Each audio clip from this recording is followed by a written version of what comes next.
NASA ভাই আমার ভাই, আমার এলাকার ভাই, ঠিক আছে? ভাই ভাই মিল নাই, দুঃসম্পর্ক। কি ভাইয়া একটু না দিতে পিছন দিয়ে ঢুকে মাথা পর্যন্ত চলে গেছে। আরে আরো তো অনেক কিছু দেওয়ার বাকি আছে। যে ওমরের যে রোস্ট করছে, ওমর কি আমার নাম নিয়েছিল না?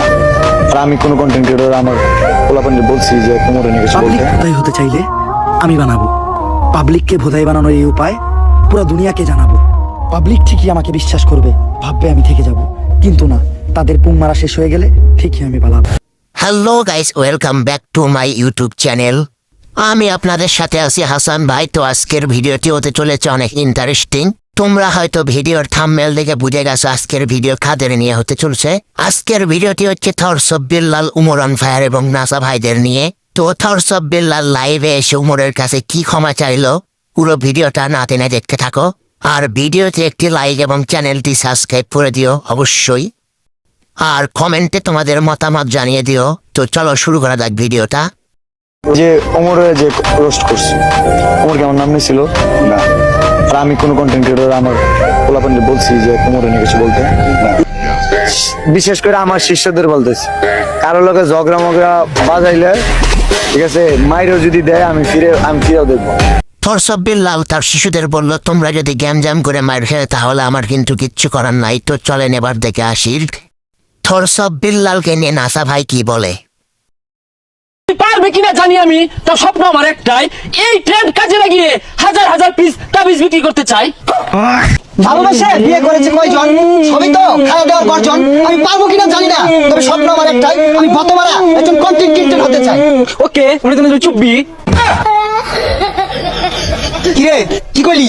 মিউজিকের পিছিয়ে এত গান খায় না, উনি কই দিলাম। বন্ধু আরেকটা ধর। আমার আব্বা মন থেকে চাই না আমি সফল হই, আব্বা সবসময় চাই আমি খেতে খামারি পরে রই। আমি পারবো কিনা জানি না, তবে স্বপ্ন আমার একটাই, আমি আব্বা আফসোসে কারণ হতে চাই।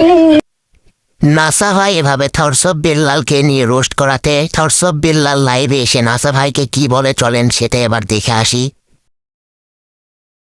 ভাই নাসা ভাইকে নিয়ে কিছু বলেন। নাসা ভাই আমার ভাই, আমার এলাকার ভাই, ঠিক আছে?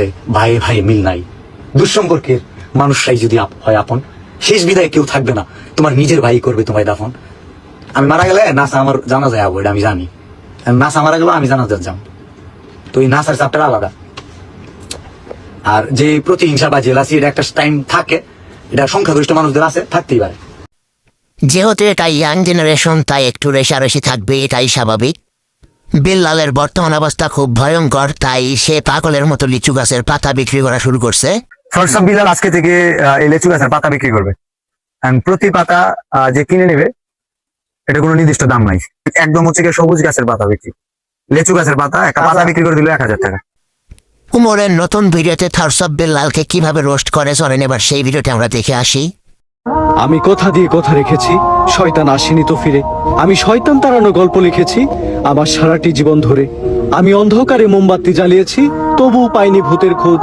আমি ভূতের অপেক্ষায় ছিলাম, ভূত নিজেই হয়েছিল নিখোঁজ। শয়তান ধরার গর্জন, পৃষ্ঠা নাম্বার 14। তো গাইস, আজকের ভিডিও এ পর্যন্তই, দেখা হবে নেক্সট ভিডিওতে। আপনারা সবাই ভালো থাকবেন, সুস্থ থাকবেন, আল্লাহ হাফেজ।